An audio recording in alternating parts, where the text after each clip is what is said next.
আরও একটি নতুন ভিডিওতে তোমাদের সকলকে স্বাগত জানাই। আজকে আমি পূর্ব পশ্চিম মেট্রো টানেলের কথা বলবো, যা পশ্চিমবঙ্গের রাজধানী শহর কলকাতায় অবস্থিত। পশ্চিমবঙ্গের কলকাতায় মেট্রোর প্রথম একটি টানেল তৈরি করা হয়েছে জলের নিচে। টানেলটি কলকাতার হুগলি নদীর নিচে তৈরি করা হয়েছে। এটি ভারতের প্রথম বৃহত্তম জলের নিচে নদী টানেল হয়, যা মেট্রো রেল পরিষেবার জন্য তৈরি করা হয়। হাওড়া ও কলকাতাকে যুক্ত করা ও যোগাযোগ ব্যবস্থাকে সুদৃঢ় করার জন্য হাওড়ার ময়দান থেকে কলকাতার এসপ্ল্যানেড পর্যন্ত 4.8 কিমি পূর্ব পশ্চিম মেট্রো পরিষেবা তৈরি করা হয়। এটি পশ্চিমবঙ্গের কলকাতা এবং হাওড়া সংযোগকারী ভারতের প্রথম জলের নিচে মেট্রো রেলপথ হয়। পূর্ব পশ্চিম মেট্রো টানেলটির দৈর্ঘ্য 10.8 কিলোমিটার অর্থাৎ 6.7 মাইল এবং প্রস্থ 5.5 মিটার অর্থাৎ 18 ফুট 1 ইঞ্চি। ট্র্যাকগুলির একটি অংশ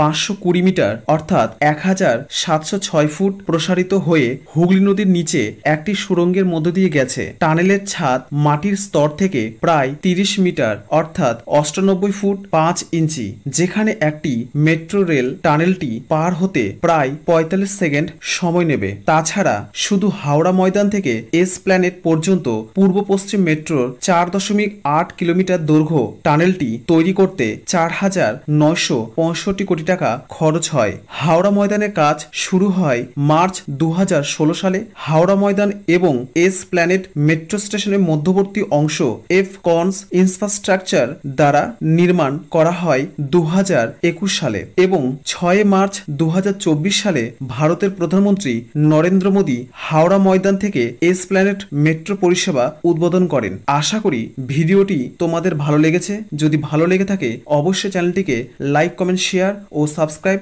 করে রাখো।